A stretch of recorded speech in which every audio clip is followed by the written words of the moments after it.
চলছে ল্যাতিন আমেরিকার অনূর্ধ্ব 20 কোপা আমেরিকা বলেন আর চ্যাম্পিয়নশিপ বলেন, যাই বলেন, অনূর্ধ্ব 20 দলের টুর্নামেন্ট চলছে। সেই টুর্নামেন্টের শেষ ম্যাচটার এখন অপেক্ষা। এই ম্যাচটাকে ঘিরে শিরোপার যে উন্মাদনা, শিরোপার যে উত্তেজনা, সেটা কিন্তু ব্রাজিল এবং আর্জেন্টিনা উভয় শিবিরে রয়েছে। এই দুইটা দলের মধ্যে যে কোনো একটা দল শিরোপা জিতবে, সেটা কনফার্ম। কিন্তু কে জিতবে সেটা কিন্তু কনফার্ম না। ব্রাজিল এবং আর্জেন্টিনা উভয়ের পয়েন্ট এখন 10 পয়েন্ট। তো শেষ ম্যাচটাতে দুই দলের শুধু জয় পরাজয় নয়, একই সঙ্গে অনেক কিছু হিসাব নিকাশ চলে আসবে।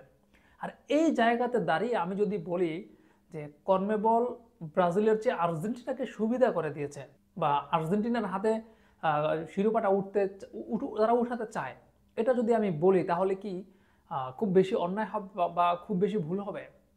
কেন আমি এই কথাটা বলছি? দেখেন, ব্রাজিলের ম্যাচ হচ্ছে চিলির বিপক্ষে, আর্জেন্টিনার ম্যাচ হচ্ছে প্যারাগুয়ের বিপক্ষে। উরুগুয়ে এবং কলম্বিয়া মুখোমুখি হবে। উরুগুয়ে কলম্বিয়ার এই ম্যাচ থেকে আসলে কিছু চাওয়া পাওয়ার কিছুই নাই। ব্রাজিল এবং চিলির মধ্যে যে ম্যাচটা, আর্জেন্টিনা এবং প্যারাগুয়ের মধ্যকার যে ম্যাচটা, এইটা হবে আসলে সবার পাখির চোখ।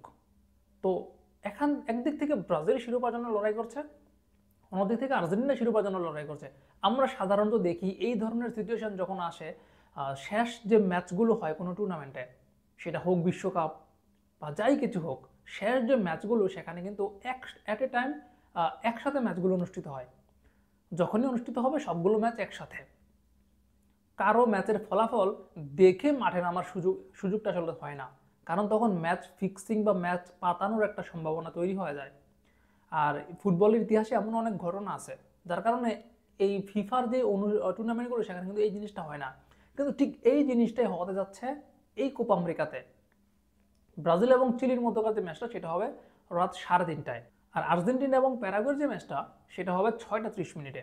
তার মানে কি দাঁড়াচ্ছে, ব্রাজিল যে ম্যাচটা খেলবে, সেই ম্যাচের ফলাফল কি হবে সেটা আর্জেন্টিনা জানতে পারতেছে, এবং সেই ম্যাচের ফলাফলটা দেখার পর তাদের করণীয় কি সেটা জেনে তারা মাঠে নামবে। তাহলে এটা কি আর্জেন্টিনাকে সুবিধা দেওয়া হচ্ছে না? দেখেন, ব্রাজিল যদি তাদের ম্যাচটা জিতে, তাহলে যে ব্রাজিলের শিরোপাটা কনফার্ম হয়ে যাবে এরকমটা কিন্তু না। কারণ ব্রাজিল যদি 1-0 গোলে জিতে, তাহলে আর্জেন্টিনা যদি 2-0 গোলে জিতে, তাহলে কিন্তু ব্রাজিল শেষ, আর্জেন্টিনা শিরোপা জিতবে। মানে ব্রাজিল যত গোলে জিতবে, আর্জেন্টিনা যদি তার চেয়ে 1 গোল বেশি ব্যবধানে জিতে, তাহলে আর্জেন্টিনা শিরোপা জিতবে। যার কারণে ব্রাজিল জিতলে যে তাদের শিরোপা নিশ্চিত হয়ে যাবে এমনটা কিন্তু বলার সুযোগ নাই। আর যদি ব্রাজিল ড্র করে বা কিছু করে, তাহলে তো আর্জেন্টিনার জন্য আরও সুবিধা। তো এইরকম সিচুয়েশনে আসলে এইভাবে আগে পরে ম্যাচ দেওয়ার যৌক্তিকতা কতটুকু?